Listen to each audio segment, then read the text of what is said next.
Wow, that's how they're ending it?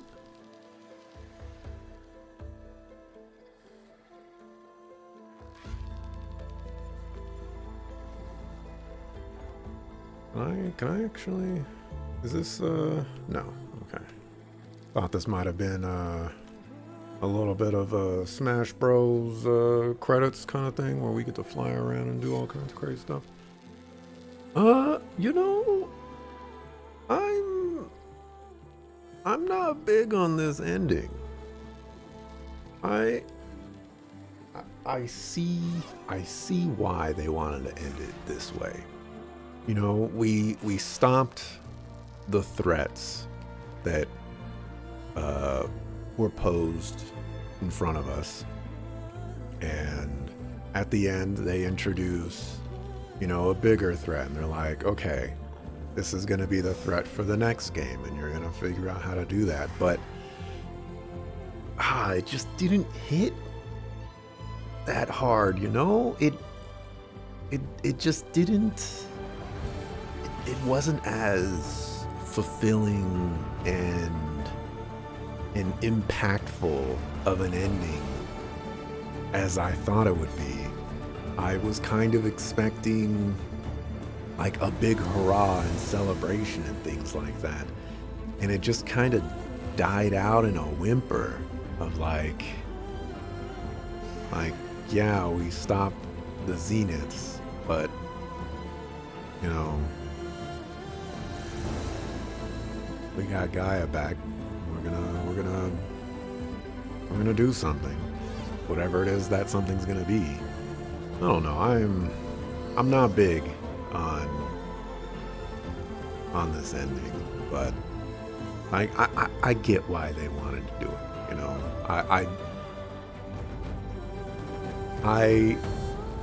I kind of wish that we got to deal with Nemesis, but I also understand Nemesis is probably, light years away. Won't arrive here in the next 5 days or whatever. And, I gotta figure out how to beat Nemesis and all other stuff. So I get it.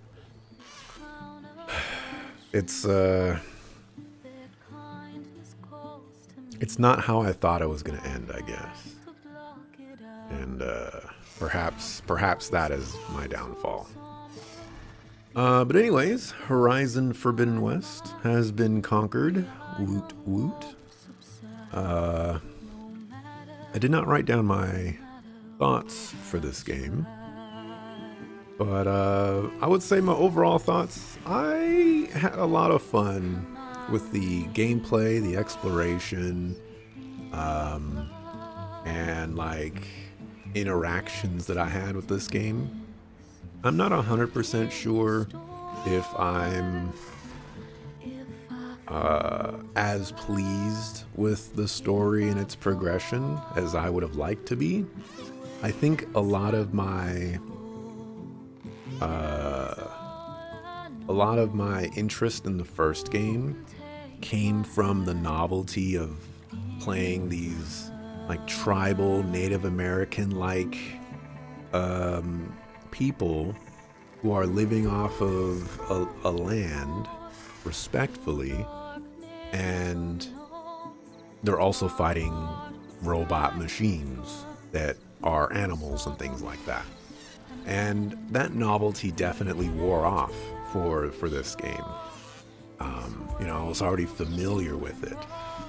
So I kind of had to experience the game for more of what it was.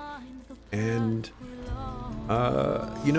open world games, they tend to follow a very, I don't necessarily want to say tried and true formula, but,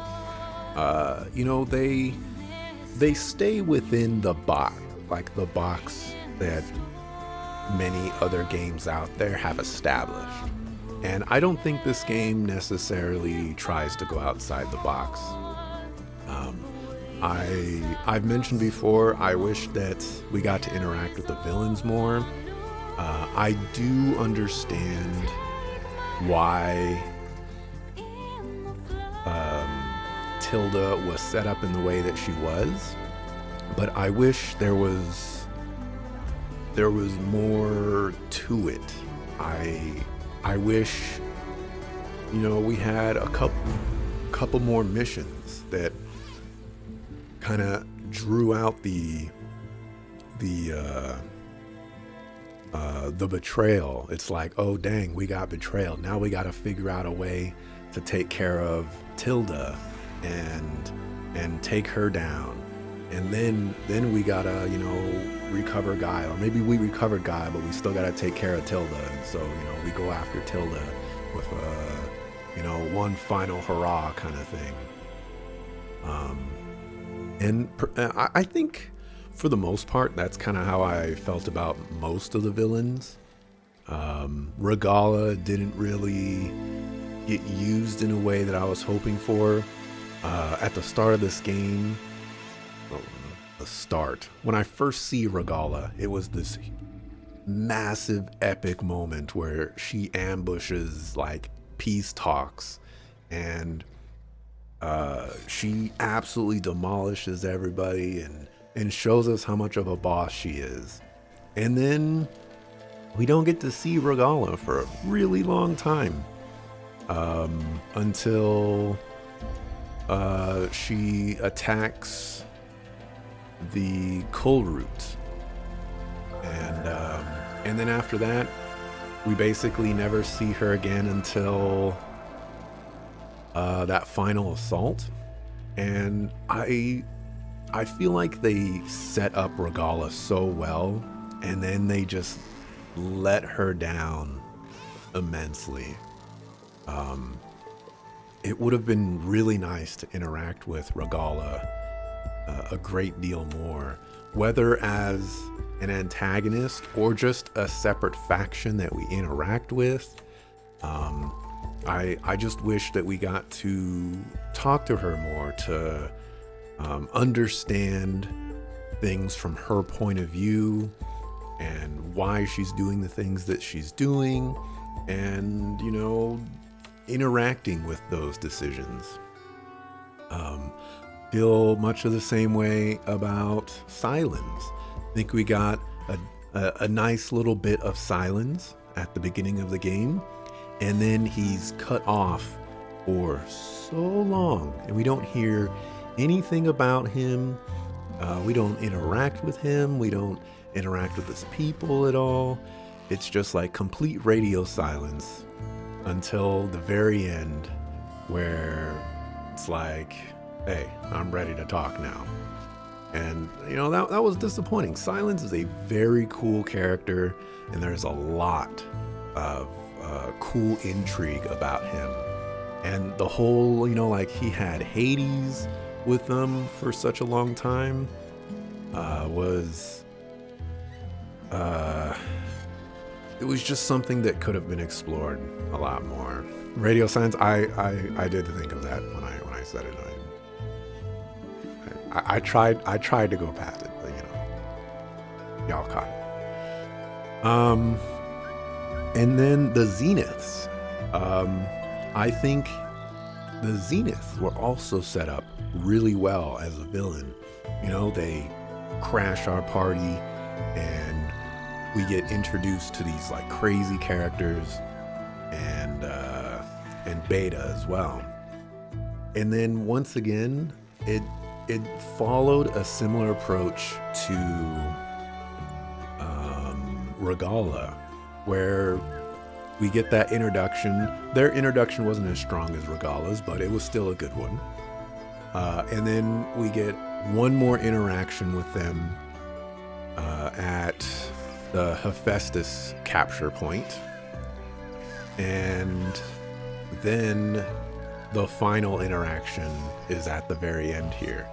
And I just wish that, I like to see the villains in games actually get the screen time that they deserve to justify their villainy and to build them up as characters. I would have liked to know those characters for who they were, and to either root for them or to wish for their downfall. And I felt like I didn't really get that opportunity, and that was disappointing for me. In terms of the story as a whole, I thought it was, it was all right. I still like the interactions with the tribes. I think the Tenakth were really cool. I kind of wish that I did maybe more side quests in some of the other regions, so that I could experience, more of those aspects and things like that. I think the Quen had interesting aspects about them. I still question the technological advancement of the people, like the old ones, and how the Quen are not necessarily following that advancement, especially when you think about the Zeniths. They had an extra 1,000 years, and they were able to make themselves immortal. They created a system where they could immortalize their minds, and those minds manifested themselves into an AI that, is now this super crazy thing that threatens to destroy the galaxy kind of thing. Like, the Zeniths were incredibly high tech, and I feel like sure, they had an extra 1,000 years, but if you gave us in the real world here an extra 1,000 years, do you really think we're gonna make such a large advancement like that? I'm not so convinced, but maybe, who knows? We have cars now and airplanes. That was unheard of before, so maybe the leap is not so as crazy as I think it is. But yeah, like, I think something that also kind of hurt my interaction with the story was it's an open world game, and so I spent moments where I wanted to do strike. I spent moments where I wanted to do side quests and exploration and just all kinds of other things, and that does ruin the flow of the story. So it's very much possible that my interactions are the cause of my feelings for the game, and not necessarily the flow of the game itself. That being said, open world games could always be more contained than they are, to put more focus and effort into the main story being the highlight rather than the open world nature of it. So, I guess there's two sides to the coin. For mechanics, I enjoyed the gameplay of this quite a bit. I don't know if the first game had it so that you had to have certain bows, like certain bows of the same type, to get access to certain arrows. But I wasn't a really big fan of that mechanic. I didn't like that I had to have like 3 different hunter bows so that I could have access to 6 different arrows or something like that.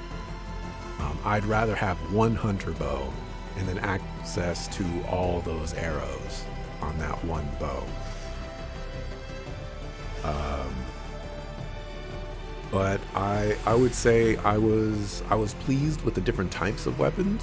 I didn't use them all. A lot of them did not seem as interesting to start things off. But as soon as I saw like more upgrades and things like that, they started to seem cooler and seem like they were gonna do more interesting things as the game went on. So Just needed to get access to the higher upgraded ones, and play around with those. I really feel like this game needs a lock-on mechanic as well. I don't know if this game has one.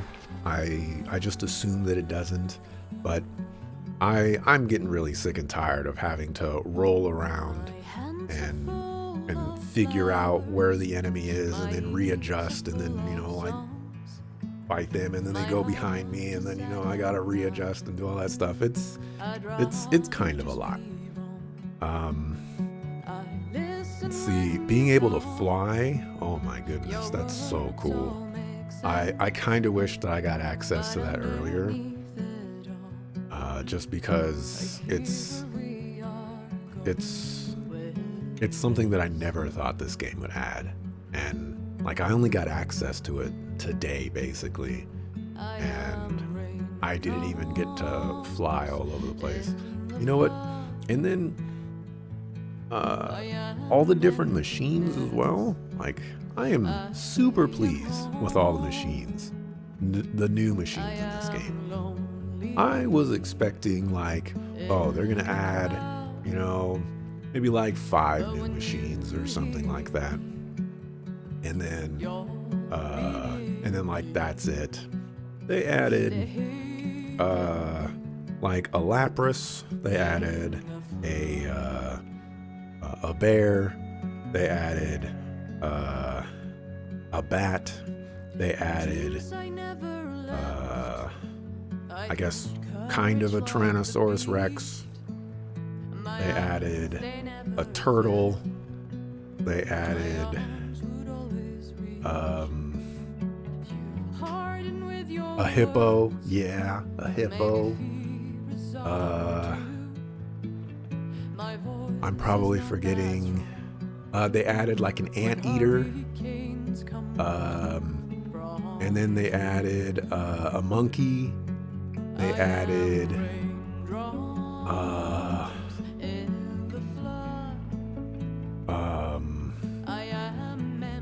what's that other one? Like an armadillo or something like that. Like I think that's 9-ish machines so far, and that's not even counting the like recolor variants where there's a Frost Claw and then there's a Fire Claw, and the Fire Claw is completely different than the Frost Claw. There's Apex monsters, which are just more challenging monsters. Like they went above and beyond with the machines, and it was not something that I was expecting, and I was so happy to see so many new machines. They even added a new type of watcher that's not a watcher, but it's kind of like a watcher, the little burrowers and stuff like that. It's like 10 machines. It's I was so pleased with that. One thing that really knocks the wind out of sales for sequel games is when they keep pretty much the exact same machine or like monsters and things like that. They just do like change it up a tiny little bit, and it doesn't feel as good. There's also a mammoth. Forgot that. Don't forget the mammoth. I feel like there's another like super one that I didn't remember, but I'm really happy with all of that. Oh yeah, and then the specters as well. They added those. Yeah, I dig that a lot. I need to open up my document because not for remembering all the stuff that I normally talk about. So I talked about combat a little bit, gameplay elements.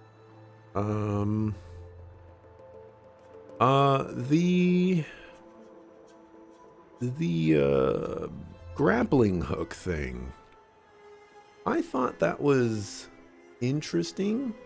I kind of wish that they expanded upon that a little bit and allowed me to grapple onto things that were like at a great distance.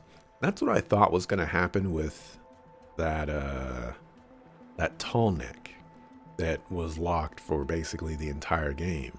I thought one of the upgrades I was going to get was going to allow me to grapple onto points that were significantly higher up than I could normally reach, or like I could shoot an arrow with a rope attached to it or something like that and climb up something.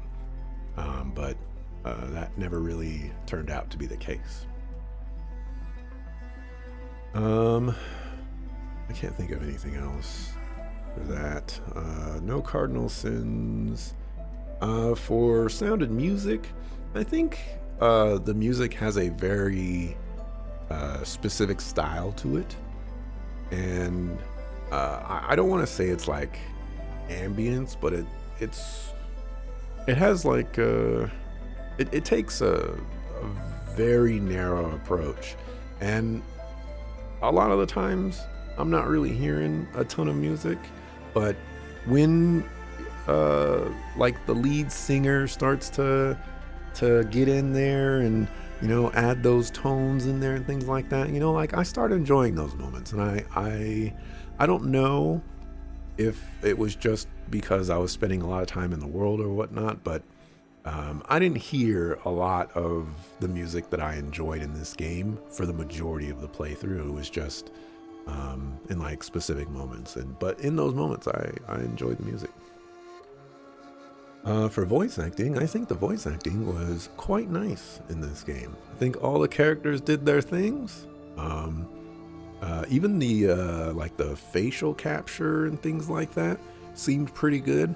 There were some hiccups. You know, there were moments where like a character would have like they would have a frowny face perhaps as they're talking, and then immediately after they talk they go back to their resting face, and that could be kind of jarring.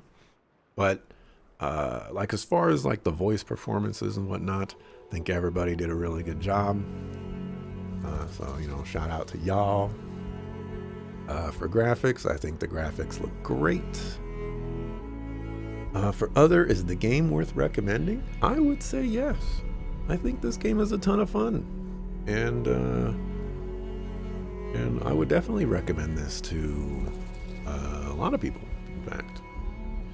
If the developer is watching, so I think overall, I don't even know if I mentioned this at the very beginning when I was supposed to, but I think overall, I think this game is fantastic. I had a ton of fun playing it. I feel like there was so many more things to do, so many more new experiences that I could have that were completely separate from Horizon Zero Dawn.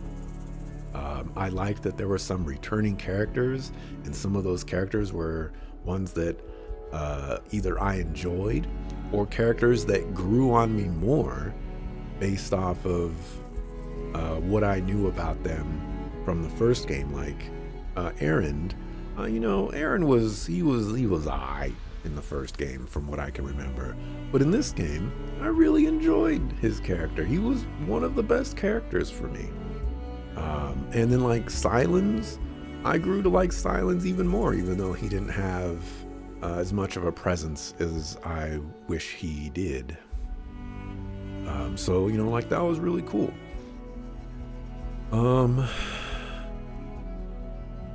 I think where I would like to see this game go forward in the future, which I'm sure will never happen, but I would like to see the open world aspects narrowed a little bit and the main story aspects expanded a little bit. Now, I definitely recognize that if Nemesis is going to be the villain for the next game, you know, interacting with Nemesis a couple of times. Like my criticisms for the villains in this game don't necessarily apply to Nemesis for the next game. So that's going to be kind of awkward. But you know, I'm sure you guys can figure it out. You know, you're a talented team. You got a bomb diggity. So I think it goes without saying that I definitely want a sequel to this. I think this is a fantastic franchise.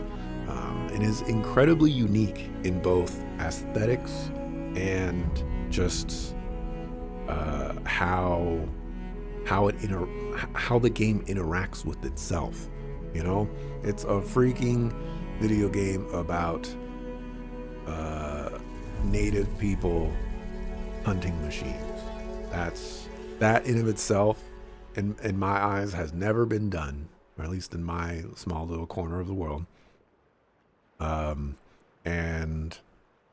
how that's built into gameplay and character interactions, I think is just absolutely fantastic. So I would love to see this continued into another installment. So yeah, I guess just to reiterate my overall thoughts, you know, despite the ending not really going the way that I would have liked it to, I definitely enjoyed my time with this game, and I look forward to see what's next for the Horizon franchise. Probably won't play the DLC. I don't own the DLC. There's the full game. I think it says DLC. Probably won't play that. A coworker of mine said that it was tackling things that are pretty important. So I guess there's that for people out there that want to play it. But we're reaching one of those scenarios where the credits are still rolling, and I've ran out of things to say. So I'm just gonna catch up on chat a little bit. Manadride missed some stuff and is asking why Tilda was fighting us. And it's because Tilda betrayed us. Sort of. Not really, but sort of. Something. We're fleeing from man-made horrors of our own creation. You're coming with me. Yeah, there you go. That works. You do think the world is still cool as ever, but the story isn't as good here? So kind of makes it slightly lesser product. I think Horizon Zero Dawn has an advantage in that it's the first game and there is a large amount of novelty to what it has introduced. Because now that we're in the second title, it's no longer like, oh my gosh, these people are using bow and arrows to hunt, and they're hunting robots, you know? It's like, all right, you know, I got my bow, I'm about to hunt some robots, you know? Like, we already know. So there's some diminishing returns there, or some like desensitized excitement, I suppose. It's gonna take us 1,000 years just to get to the next colony over and back. Oh my gosh. I really do wonder if technology, like if we were to get an extra 1,000 years for Earth, would we be able to make robots like this? You know, would we have the technology that Elizabeth in them would have? Could we create an AI machine that can terraform the world? I wonder.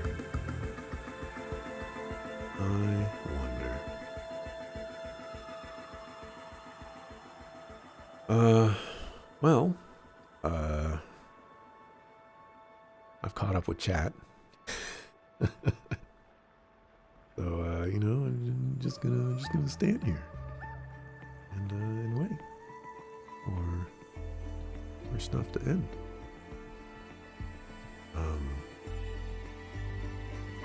I been working on some YouTube videos. Encounter report.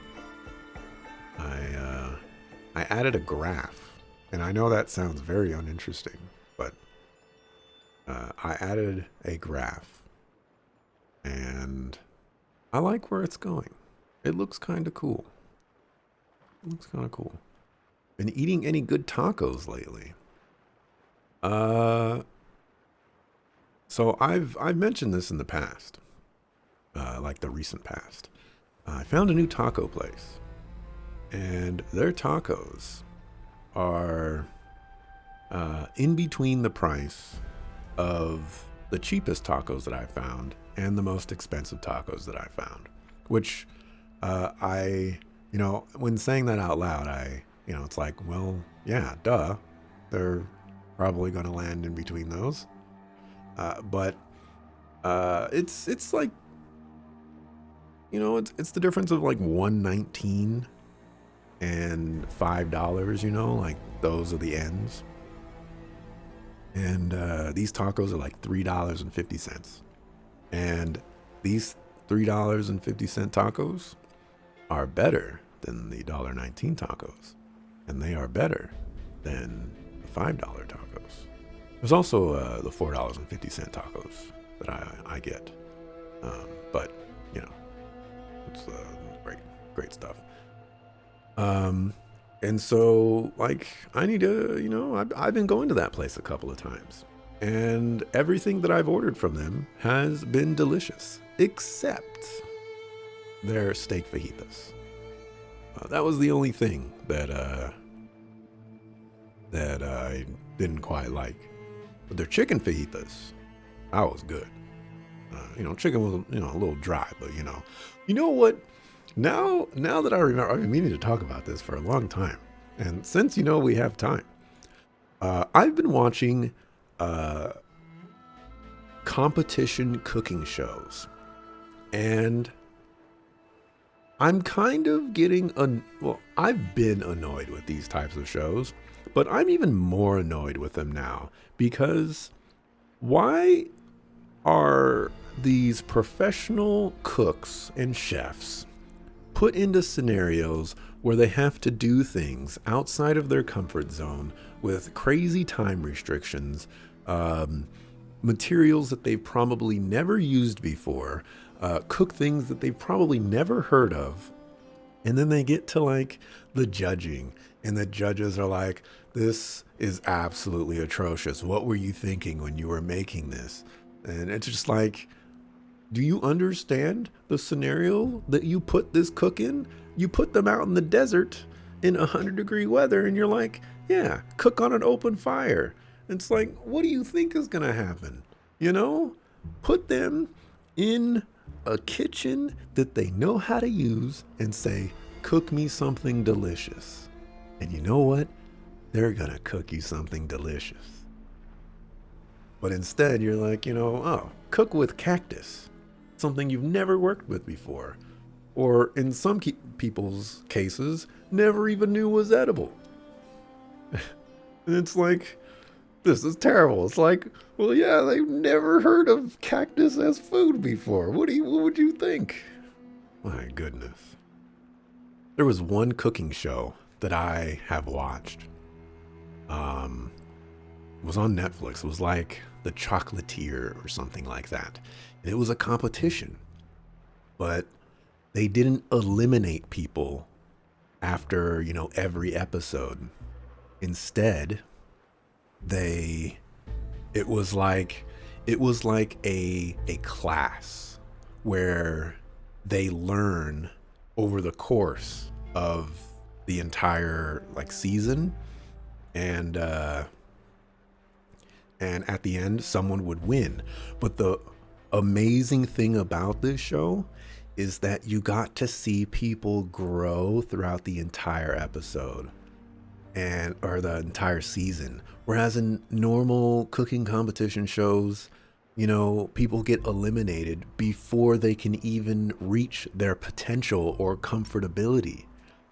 And I really wish more shows would take the approach that chocolate show did, and you know, just get 5 or 6 people instead of like 10 or 15 or whatever, and have them be there from the start to the end and see their progression. It would be so much more fulfilling and enjoyable. Eliminations are silly, and you know, if I had money, I would pitch this cooking competition to a TV network, and I think I would make money on this. I think they would make money on this, because, you know, who wants to watch people get eliminated? You know, the show that I've been watching recently, it's called Top Chef, and there was a Puerto Rican cook. Like, the first thing he makes is chicharron, I believe, which was like deep fried steak. And when the judges ate it, they're like, what the heck is this? Why would you ever deep fry a steak?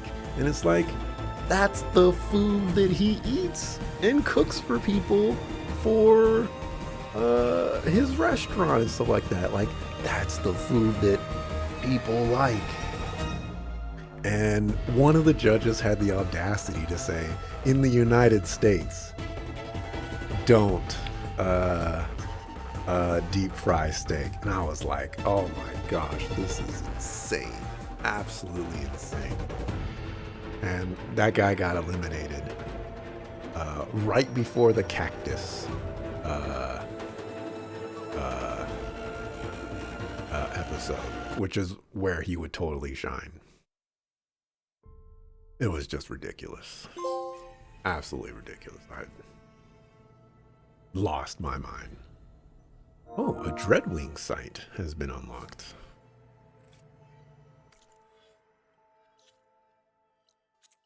Oh no. No, our Dreadwing's over here now.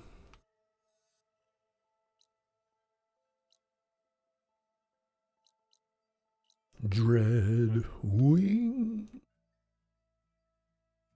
where art thou?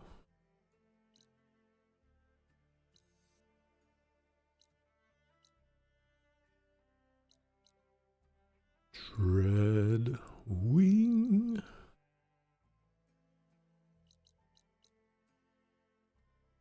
I should probably be wrapping this up.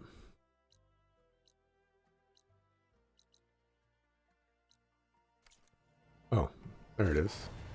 Congratulations on defeating the Far Zenith threat. You are now free to continue exploring and complete any unfinished quests and activities. You can also start New Game Plus from the New Game Plus start point in the base. Thanks. Thank you for playing. Thank you for making the game. It was fun.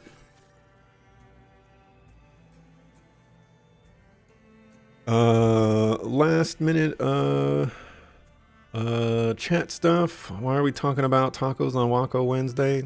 Tacos are delicious. Imagine that being in a YouTube video. It's pretty funny.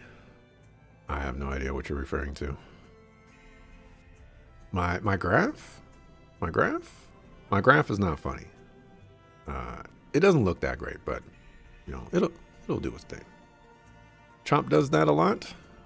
They have those 3 required ingredients that they make purposefully obscure. Cooking is a science and an art. Yeah, and you know, it helps that people know what they're working with. Instead, they ate them. Thought the U.S. deep fried everything? They do. But apparently not steaks. I'm just going to throw it out there. I think a lot of this fine dining kind of thing, as someone who does not deal with fine dining, it's very like pompous in a lot of ways.